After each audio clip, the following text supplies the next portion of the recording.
1984년 어느 날, 여느 날과 마찬가지로 밤늦게까지 술을 마시다가 귀가한 것은 새벽 2시경이었습니다. 그 당시 저에게는 나쁜 습관이 있었는데 아무리 술을 많이 마셔도 집에 와서는 반드시 밥을 먹는 버릇이 있었습니다. 그래서 잠자는 집사람을 깨워서 차려주는 밥을 먹곤 하는데 그날은 이상하게 집사람을 깨우지 않았습니다. 방에 들어가자 아내가 엎드려 자고 있었습니다. 머리맡에 성경책이 있는 것을 보아 성경을 읽으며 저를 기다리다 잠든 것이 분명했습니다. 그런데 엎드린 아내의 얼굴 밑에 하얀 노트 한 권이 깔려 있었습니다. 갑자기 그 노트가 보고 싶어 살며시 꺼내보았습니다. 나는 오늘도 버스를 타고 수유리 너머로 갔다. 시골길을 하염없이 걸으면서 오늘도 어김없이 죽음을 생각했다. 약을 먹고 죽을까 아니면 손목을 그어서 죽을까. 그러나 그것은 내가 취할 길이 아님을 다시 한번 확인하고 돌아왔다. 나를 살리기 위해 십자가에서 돌아가신 주님께서 주님의 뜻을 위해 내게 주신 남편이므로 나는 사랑해야만 한다. 나는 할 수 없지만 주님께서 사랑하라 명령하심으로 나는 사랑해야만 한다. 주님 도와주세요.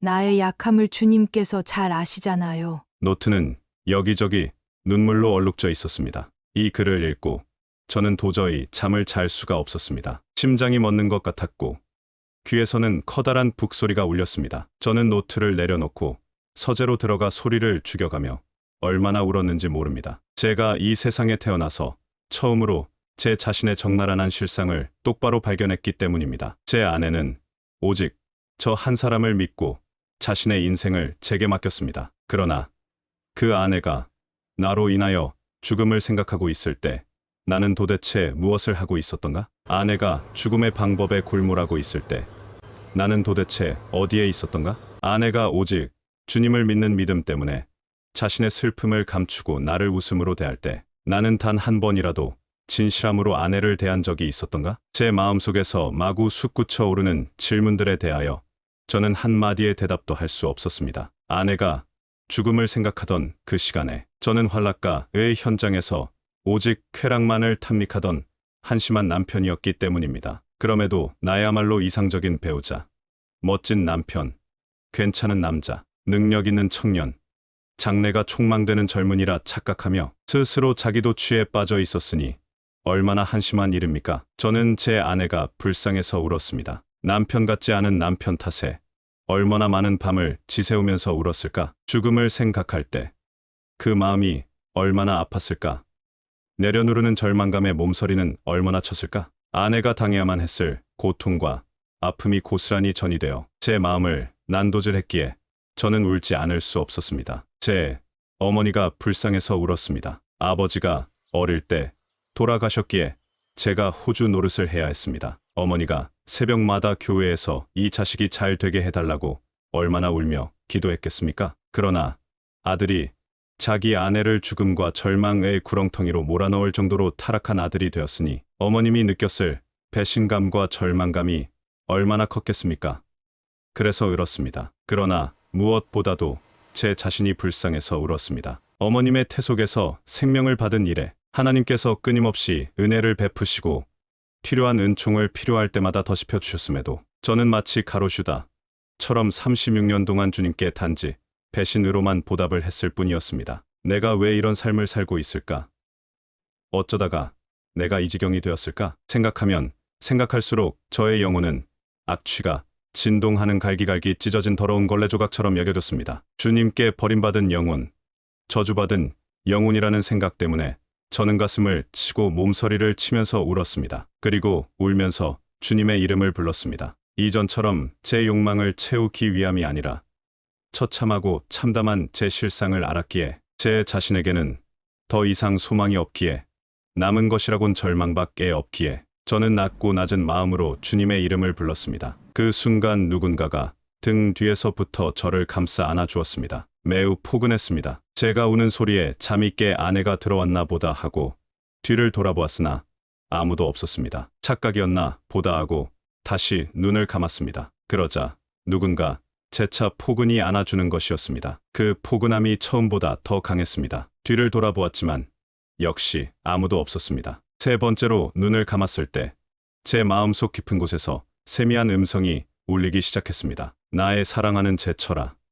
나는 너를 한 번도 버린 적이 없단다. 저는 깜짝 놀랐고 그 음성은 계속되었습니다. 내가 나를 버리던 그 순간에도 나는 줄곧 너와 함께 있었단다. 앞으로도 나는 영원토록 너와 함께 할 것이다. 나는 너를 사랑하기 때문이다. 그것은 분명 주님의 음성이었습니다. 저는 얼마나 감격했는지 모릅니다. 제가 가장 처참한 절망과 비통 속에서 몸부림치는 그 순간 주의 영이신 성령님께서 바로 그 자리에서 저와 함께 하시며 당신의 사랑으로 저를 품고 계셨습니다. 성령님께서는 제가 의식치 못할 때에도 언제나 제 곁에 계셨습니다. 그러나 제가 저 자신의 능력을 신봉하는 오만에 빠져 있을 때 성령님께서 제 주인이 되실 수는 없었습니다. 하지만 비참한 제 실상을 발견하고 절망 속에서 낮고 낮은 마음으로 주님이 긍휼하심을 간구드릴 때 성령님께서는 제 마음속에 들어오시어 제 주인이 되사 저를 지배하기 시작하셨습니다. 그리고 그 순간부터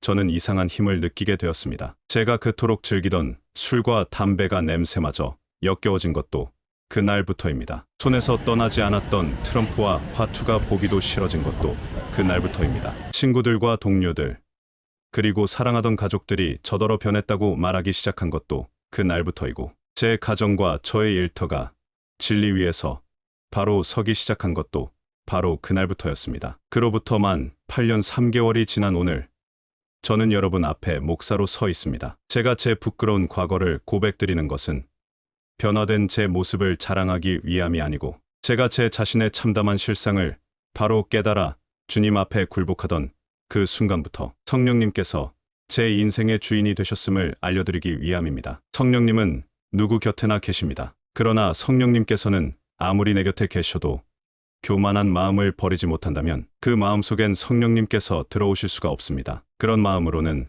아무리 교회에 오래 다녀도 선데이 크리스찬 이상이 될 수가 없습니다. 그러므로 제가 목사다운 목사가 될 수 있다면 그것은 제가 오직 성령님의 지배 아래 있을 때만 가능함을 밝혀드립니다. 제가 이만하면 되었다고 자만한 마음으로 자기 착각에 빠지는 즉시 제 마음이 온갖 더럽고 추한 생각으로 가득 차는 것을 수없이 경험했음을 고백드립니다. 만약 제가 성령님의 지배를 떠나 옛날처럼 자신을 섬기는 오만한 자리로 되돌아간다면 저야말로 이 세상에서 가장 더러운 이중인격자가 될 수밖에 없는 형편없는 인간임을 고백드립니다. 그러므로 주님께서 은혜를 베풀어 주실 때 자신의 실상을 먼저 파악하는 것이 중요합니다. 자기 착각에서 벗어나며 자기 도취에서 깨어나야 합니다. 주님께서 나를 사랑하시어 나와 함께 계심에도 불구하고 자신만을 섬기는 오만한 자리를 끝내 포기하지 않으면 주님은 강권적인 방법으로 나를 꺾으시고 나의 추하고 연약한 실상을 보지 않을 수 없게 만드십니다. 그때부터